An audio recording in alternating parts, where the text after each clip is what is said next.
All right. So as I said, I was trying to explain that investors invest in you, but they are not always looking at being there forever.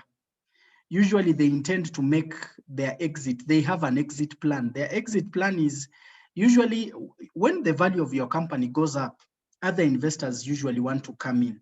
So usually that's where they make their money. So they can they can sell part of the stake that they bought. So if they had 20 at 100 million and your company has become now 10 billion, they could sell the 20% or just 10% at maybe 500 million, yet they bought at 200 million. So that is how investors look. And you will notice that you naturally, as the founder, your value continues growing simply because the more your company expands, even if your value, the shareholding reduces, the value of your shares really increase, and your value or your worth. That is why the Bill Gates are billionaires, not because they put 1 billion in their business. It's because now people become interested in the value of services you are delivering, and as such, the quality, the value of you as a person, or the value of the company grows. So some investors look at buying in. They can now buy you in terms of, they can say now, Mr. Patrick, I think for us, we just want to run this business because it looks like you're not so interested. If it is okay, you sell to us the whole company. For you, we can pay you the amount of money based on its worth. Some entrepreneurs are open. Some entrepreneurs can say, me, I can keep my 1%, but it's okay. Okay. While some can decide to buy out where they get other investors to come in. Okay. So that usually happens. So as the company grows, you'll find this happens. Then in some cases, we have other funds still coming into the business, or you may be having a business of flour, joy, and you find Coca-Cola. I mean, Coca-Cola now wants to go into flour business. Instead of them starting from scratch, they may just come and buy your business off. So sometimes that happens, okay? And that happens to ensure that everybody fulfills, because you may reach a point where you say, now I'm interested in doing, I've been doing sunflower, but now I think I'm tired. I just want to go and travel across. That's when you'll find now you become an angel investor, because you've been paid off and now you want to go. You see somebody doing hibiscus juice and say, this one, she wants only 50 million. Let me put there. Hey, this one wants, why? You've grown to a level and created value, and people have valued and invested in you. Now, because they have invested in you and you have enough resources, you can as well now naturally you become an angel investor. And that's why you'll find in areas like Europe, there are so many angel investors, and less here, because most of our businesses, we struggle alone. You may struggle for 10 years, 20 years. You may even go and your children, maybe they want to be footballers or musicians, and they decide, that is business of sunflower, okay, and that becomes the end. But when you open up, and it means whether you are in or out, the business is managed by a competent team, and it will continue growing.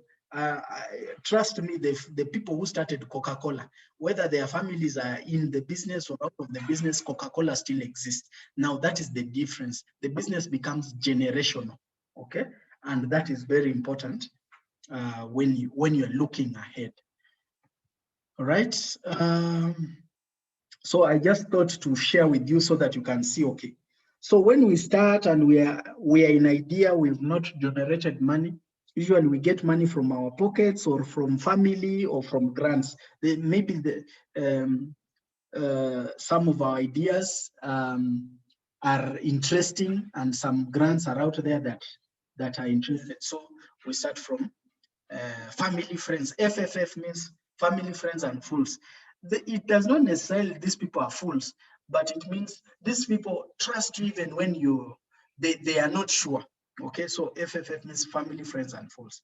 these people trust, and they can say, you know what, you start, we can trust you, okay, or grants or philanthropy. Then when you start the idea and you're prototyping, you may find various programs that are supporting businesses and saying, oh, you come, we shall train you, then whatever. And you'll find that is largely where many entrepreneurs in Uganda are, where they're being supported, they're being helped to access the market. And then at that level, you can go to an incubator to help you define the product, or an accelerator. As Imuka, we are fairly, some people define us as accelerators, but we look at ourselves as more of pipeline. We just prepare entrepreneurs who are interested in financing. And then on that level, you'll find venture capital. And these ones want to pump in money because you've already validated everything and you want to receive money to expand. So usually they find when the market, the demand is high, your company is growing and there's huge potential, and they feel if we pump in enough resources, this company, even if it is in phases, but they will want to take you to another level. So venture capital, so you can assume, for example, you started from Mbale, okay? That is more on seed level, okay, and second level. Now, when you are thinking of Eastern region and now looking at from Eastern to the whole country, now a venture capital will be very interested in that kind of, okay? And the same venture capital and private equity, when you're now thinking, okay, now I'm in Uganda, I want to do East Africa and Africa. Now there, the amount of money you even need is even higher. So venture capital and private equity will be even higher. And then finally, I think I mentioned about Microsoft and IPO, initial public offering. Now, this is usually one of the biggest dreams of businesses, to sell their stake on in the initial public offering, or IPO. Because when they put, people buy, and it creates a lot of value for them, okay? And they become very valuable. So it's usually a dream for entrepreneurs to actually reach that level. So as you can see, businesses grow in phases, and the more it grows on that level, usually the value or your stake in the business reduces. So usually when you start at first stage, at second stage, you may be at 100% or 60% of your business. When you reach that stage, you are likely to be probably 50, 30%, but the value of the business is growing. By the time you reach IPO, chances are you may be at 20%, 25%, but it's very high. For Facebook, Zuckerberg has about 40% or something, but it is in IPO. So usually it's still controlling stake. It's just that you've attracted more business, but sometimes you can even sell stake.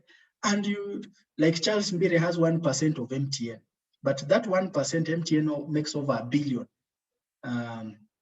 makes over $1 billion in a day.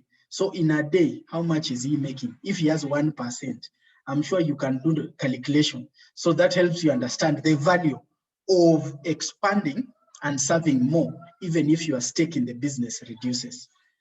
Okay. All right. Are there any questions on that?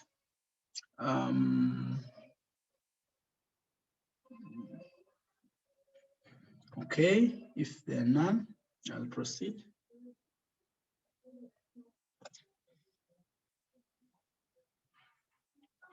Okay. Okay, I talked about this Corona canvas. I'm going to share again shortly.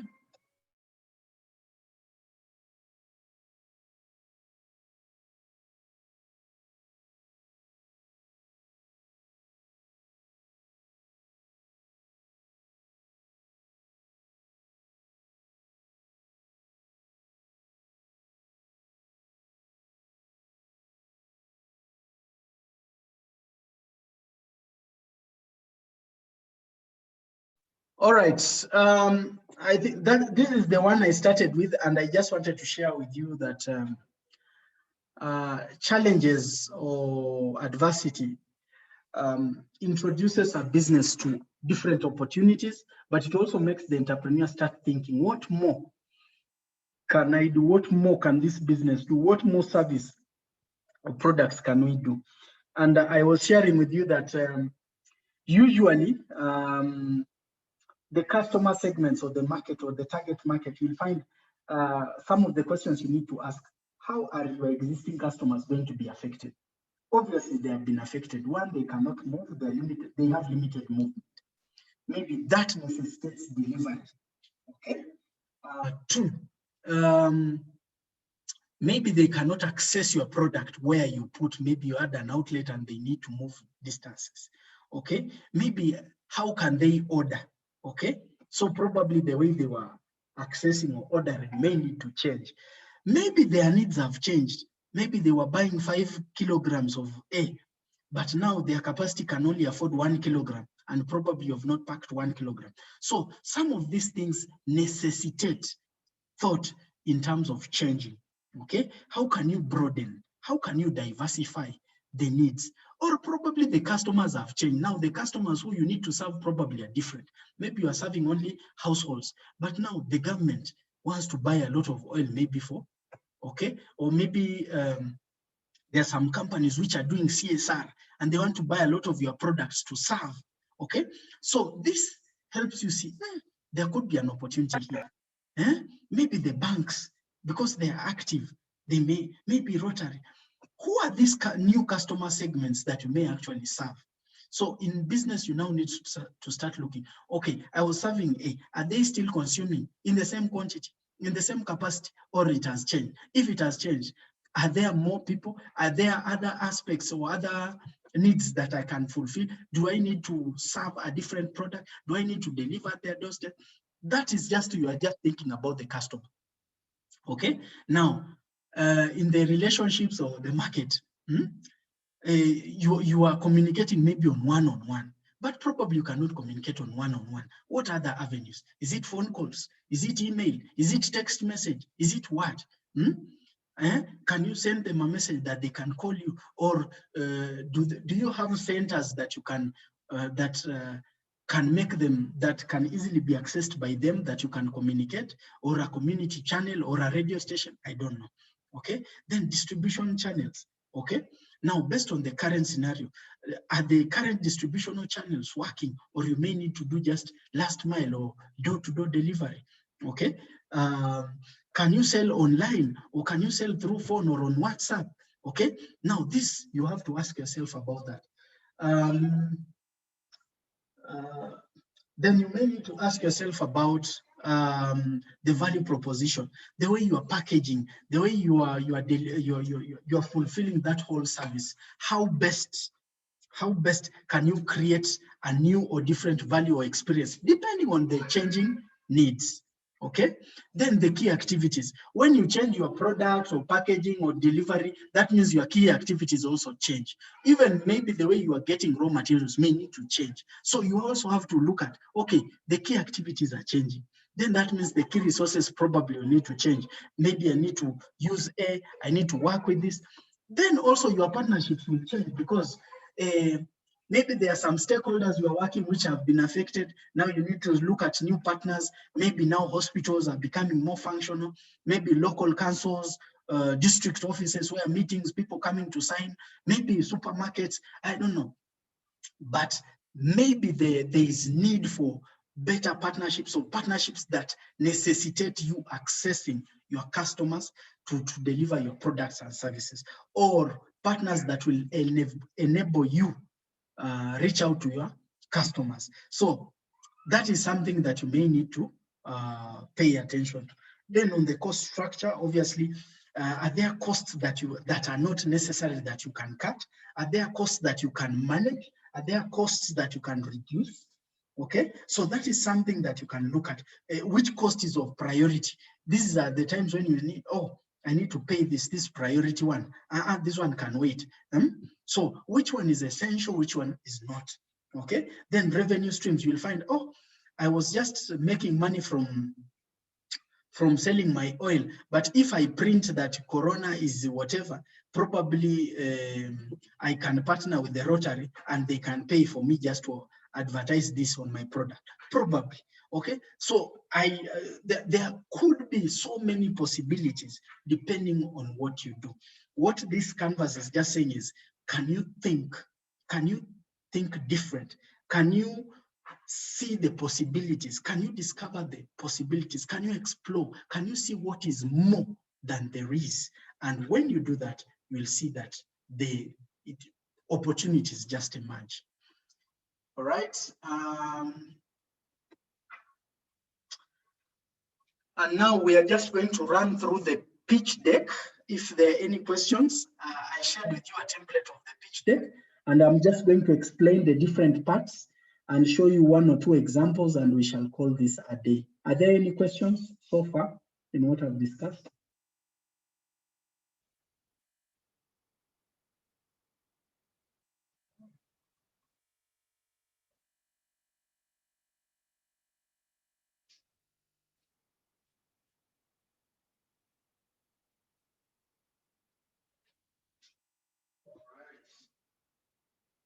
I'm just going to run through your pitch deck.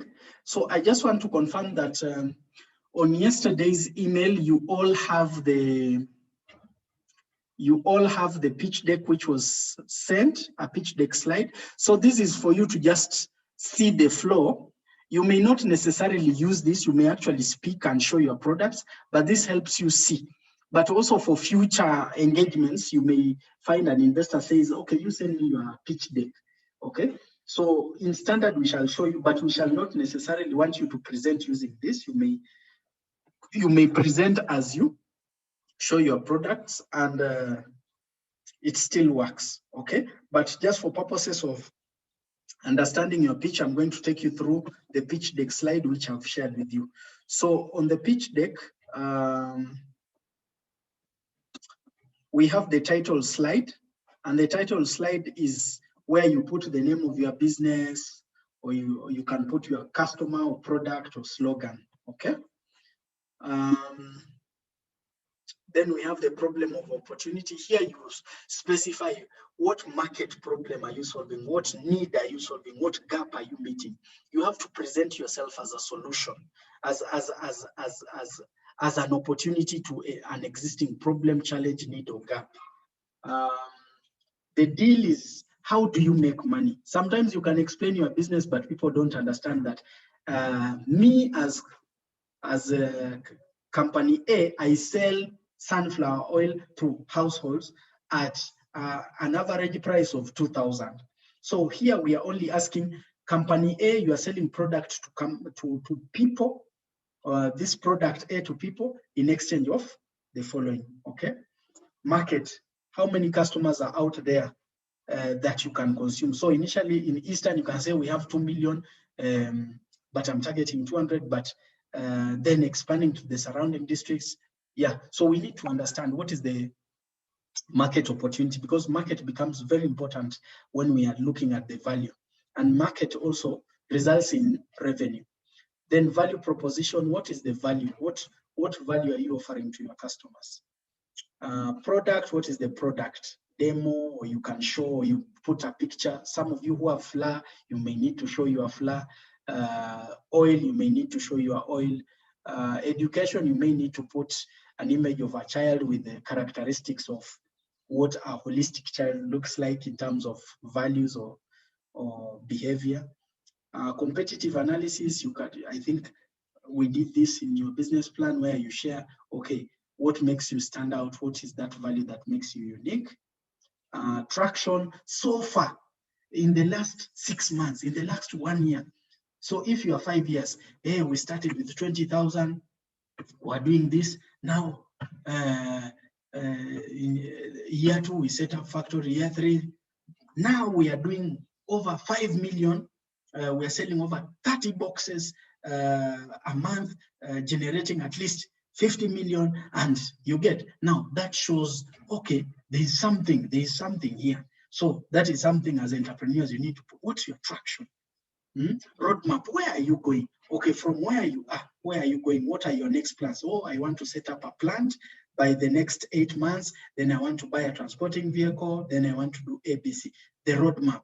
Because you will not do everything immediately. You will do things in phases by virtue of priority. What is the key priority immediately? So investors would also like to know, okay, where are you going? Okay, financials. Here you just specify the unit cost. Here you can say, okay, one product of 1 kg costs 2,000, I sell it at 3,000. That is good enough, and you can see, okay, that means you make 50% profit. And based on this, how many products do you sell in a month, in a year, and you can easily tell your profit. So that helps us know your financials. Ask and use, what do you need? How much money do you need? In what instrument? Is it debt? Do you want a loan? Do you want equity partner? Or do you want a combination? You can specify. Okay, so that helps us know, and we shall advise you based on what you will have come up with. Impact, in your business plan, you have impact areas. So here you'll say, for impact, I'm working on goal A, which is hunger, because we are serving over 500 households. We are creating jobs. We have created jobs for over 5,000 farmers who are selling through the cooperative, etc. You can put that as impact. Founder's dream, or where you are trying to go, you can say in the next 3 years or 5 years, we want to be able to be generating at least 1 billion, and we should be having our products in all parts of Eastern Uganda or in the whole country. That helps people say, I think this is a team I would want to work for, to work with. And then you say, okay, I, Patrick, I'm the CEO and proprietor. Then there is Roy Masiga, finance director. Then there is Juliet Nabimanya, who is engineer or whatever. You get. So you have to put the core team, which is this dream team that will deliver this vision that you've set out.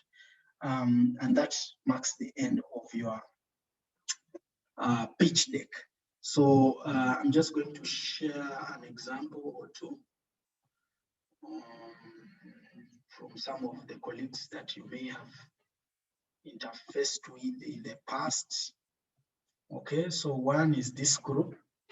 Okay, so as you can see, these guys call themselves Too Good, and that is their problem. COVID-19 is fearing people to stay in their homes, and people are changing, their incomes are changing. So, okay, so for them, they looked at creating a website where people who want to create websites can reach out to them, and they built for them a website at about 2 million. And then they can also advertise these websites on another platform called Google. So because they're advertising at a discount, they make your product look like it is giving out discounts to its customers. So you gain both your website traffic and also you sell your product cheaply. And then the value proposition for you, for those ones who want websites, he says he'll make you access more customers, and customers will access your products cheaply through their platform. Okay, and here he has explained he's targeting customers who seek opportunities, who are active. So these are the customers. He's just describing the customer. Then the market, he says in Uganda, there are 3 million cities, 3 million, a population of 3 million middle income, and he's targeting only 30%. And this 30% will generate at least 30% of the 65 million. So by the 5th year or the 3rd year, you should be getting 30% of that 65 million. That's how we can easily tell the revenue. Okay, his traction, he says, currently has 4,236 users, and each user spends about 90,000 on the website per year. And he has over 300 merchants, or people who sell through his website. Okay, and the average growth is about 50%. So an investor can look and say, this is really serious. Okay, and then roadmap is saying in 2020, by 2020, people have goods worth $44,000 have been spent. Now he wants to launch in Kenya, South Africa, and Nigeria by 2024. Then he wants to expand to Africa. Okay, the product is his website platform, which provides a wide selection. People can save money and access products at their convenience. So whether they are home or local, they can access their products. Okay, that's how it looks. Competitive edge, he says he's very, people doing like him, it's a product of its time, it's a lifestyle product, it's easy to use, he has a strong team, and he has an attractive brand. Okay. Investment is asking for $1 million, 25% equity. He will say 25% product development, 55% market development, 20% human resource operation, and he will generate 5 million by 2023. So that is what he's saying, and that is his team. Okay, that is an example. Let me just share another. Okay. Let me see. So these guys are doing. So these guys are doing. They have some gadgets called microfiche, and then the problem is 5% of Ugandan working class own computers. Only 5% people own computers in Uganda, and they're saying 60% have limited access to electricity, 42 do not have internet, and an average computer costs $260, which is expensive for people. So he's saying he has a gadget which, when you plug in on TV, your TV can become like a computer. You can type, you can create a document. So this gadget is like, it converts a TV into a computer, and he sells it at $100, equivalent to 300,000. So he sells to distributors who sell it at 110. So he's targeting telecom companies, universities, online stores, and computer stores. Okay, his market in Uganda sees 600 working homes, and this market is worth 13 million, and he's looking at only 20% of that market. Okay, his product is affordable, portable, multifunctional, and low lifetime costs. That is how his product looks. When it plugs in on a computer, it becomes basically a desktop. You can type, you can, okay. Yeah, competitive analysis, it is a portable, it's like you're working in a computer with a computer in your pocket. Where you go, you just plug in on a TV, and your TV becomes a normal computer. It can save, it can send, do emails, whatever. Traction, he has already got a utility 2017. He has already tested the product. Demo, he has over 62 orders worth $6,200. Okay, and he's looking at establishing a company in the next 5 years. Okay, financials is showing you his unit cost. It costs $85 to make. He's selling it at $100. And in 2021, he expects to sell 5,500. In year 2, 16,000. In year 3, 56,000. And he will generate that revenue. So he's asking for 6.5 million, but to start it, he wants only 500,000 to produce products and distribute. And then the next phase, he will need 1 million, then 5 million. So that is the impact, and that is the team. I hope this helps. Are there any questions from you? I sort of want to summarize a bit early today. Are there any questions?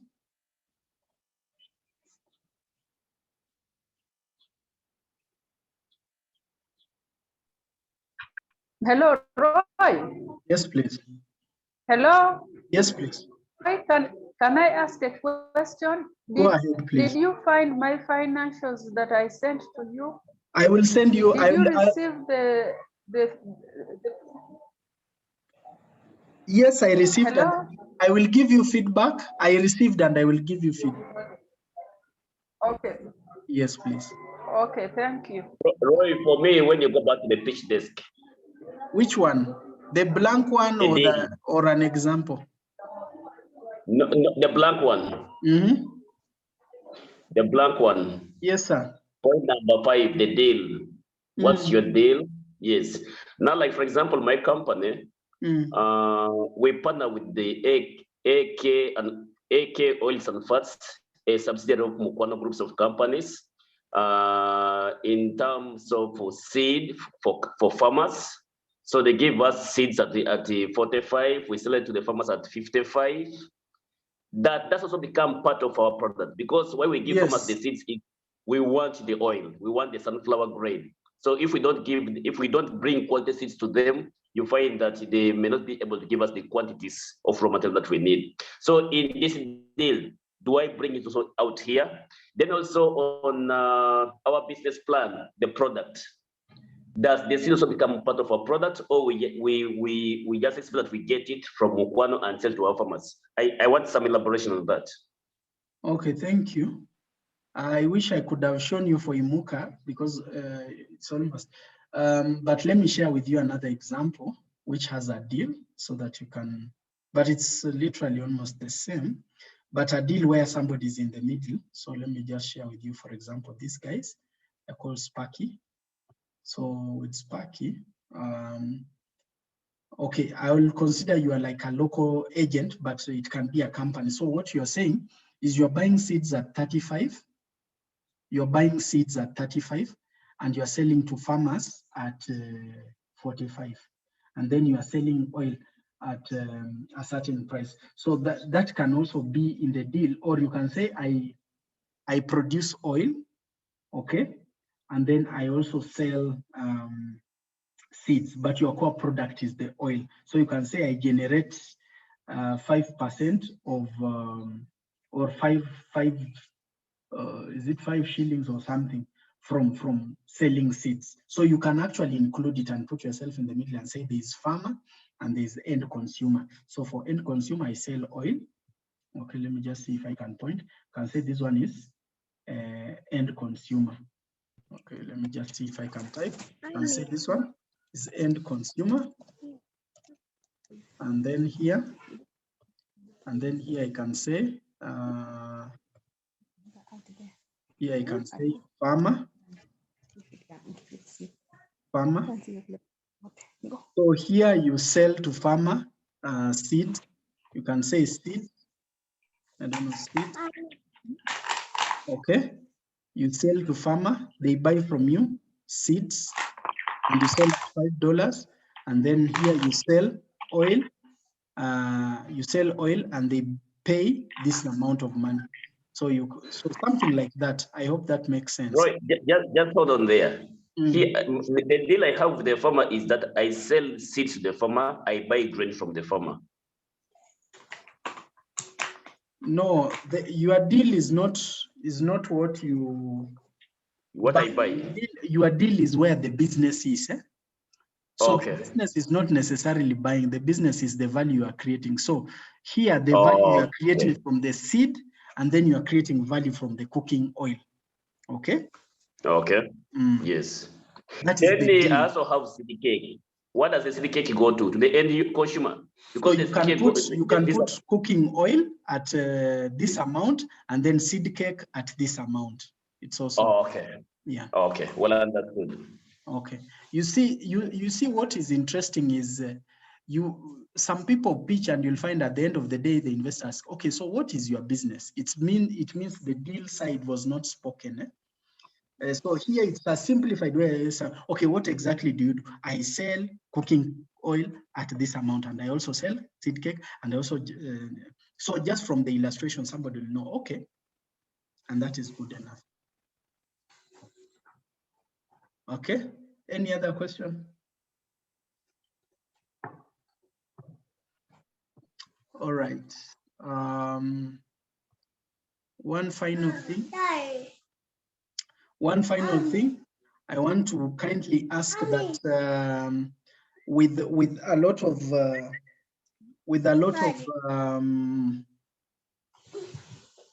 please spare some time and fill in the business executive summary. I've sent this document. I'm kindly requesting that you can share it latest by midday tomorrow, so that we can share with the investors brief profiles about you. So this is a business plan executive summary. All we're asking from you is, let me just stop sharing and then share again. I hope it is possible. You can share. That is to go and play ball with the Kizito. Okay, so on the business executive summary here,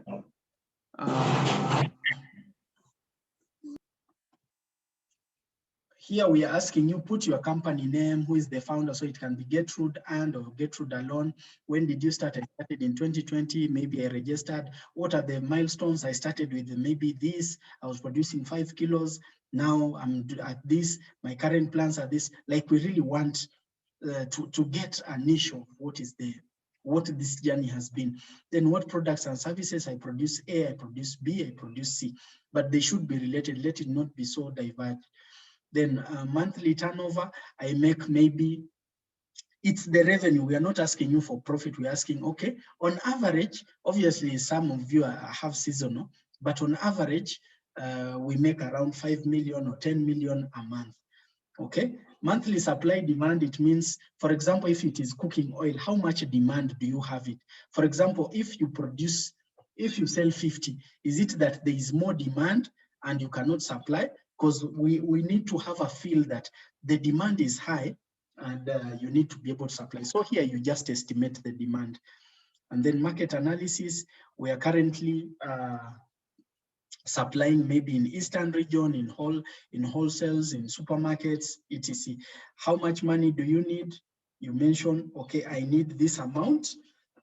No, on financial ask, you mention your unit cost and selling price. So I make 1 kg cooking oil at this amount.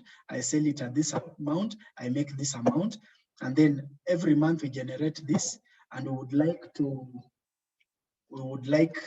100 million, either a loan or equity or a combination, or we are open to help us do A, B, C, D. And when we are able to do A, B, C, D, we shall be able to achieve A, B, C, D. I want to emphasize, we shall be able to achieve A, B, C, D if we make A, B, C, D. So please pay attention to that. Then why invest now? Obviously, there's opportunity. We are very innovative. We understand the market is growing or the team is competitive. So it's like blowing your trumpet. Praise what is so good about you. And that will be it. So please, I would really encourage all of you, please work on your business plan executive summary, because that's what we are going to pay attention to. I would need the business plan executive summary so that I can share with investors. Usually it helps us also know some of the things or answer some questions as we prepare for PitchFest. We don't normally just usually have them, we usually engage them a bit earlier so that they can have an idea and also make some recommendations. Thank you very much.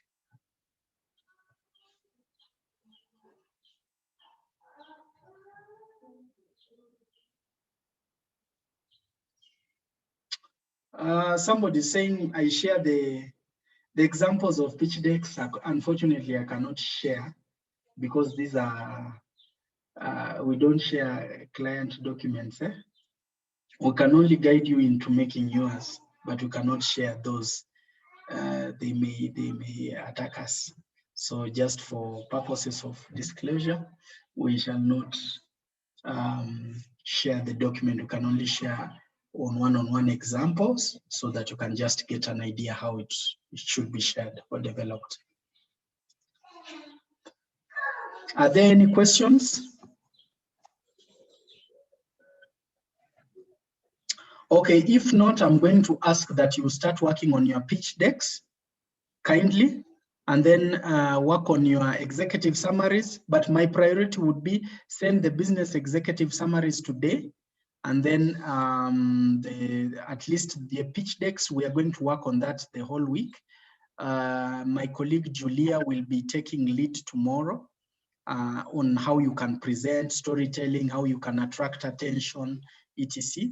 And then on Wednesday and Thursday, my colleague Tom and Maggie will also review with you. On Friday, you will all pitch to us so that we can get an idea how far you are in presentation. Then in the course of weekend and next week, we shall want you to do some pre-recording of your pitches so that, because during the pitch day, we shall play what you've recorded so it can be perfect. That's why I'm saying we prefer to practice and record. And then you'll just be available for question and answer, but you'll have pitch. We shall play the pitch and you'll be available for question and answer so that we can minimize any network challenge that may happen or any gap. but to ensure that quality. So during this week and next week, we just want to ensure that your pitch is the best and they can get an experience of what your product or service is. All right. Hello? Yes. Sorry, before you leave, Yes, please. I wanted to ask something to do with the business plan executive summary under a financial ask on mention. Those of us dealing with services, how do we go about it? Because I see things like unit cost of a product, selling price, margin per product. Okay, Yeah. so thank you, Anita. So in your case, you'll just focus on one, you do a service. So obviously there has to be a product or service that you are going to prioritize on.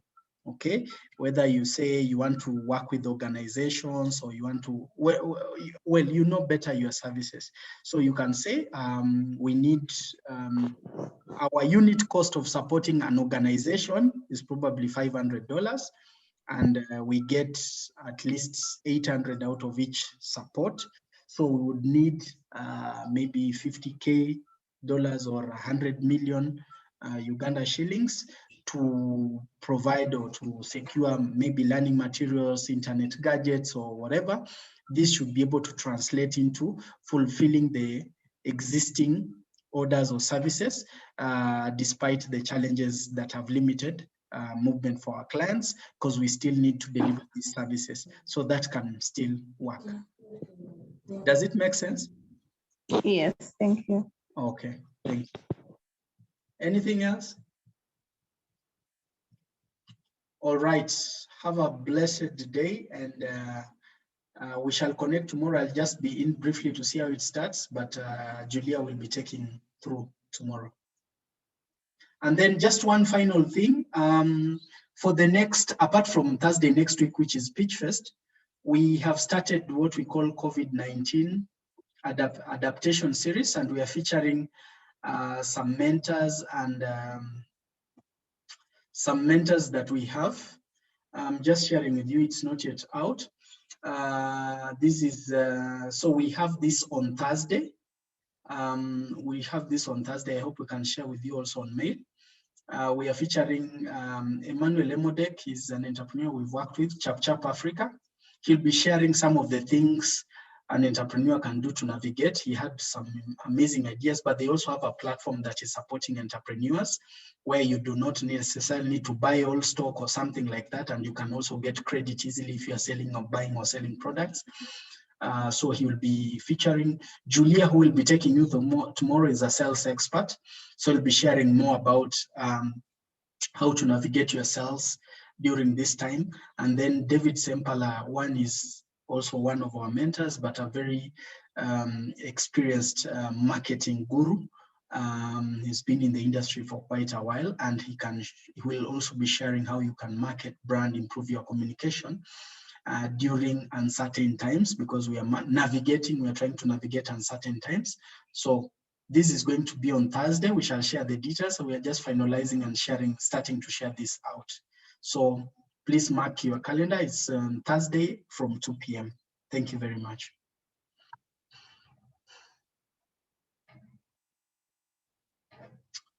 All right, if there's no more question, I'll beg we close from this, and yeah, we'll keep in touch. I'll attend to the requests, but I'll be actively involved in the sessions most likely on Friday. For the others, Roy, it will be more of follow-up one-on-one. Yes, Patrick. I know you'll not be available tomorrow, but we have your email.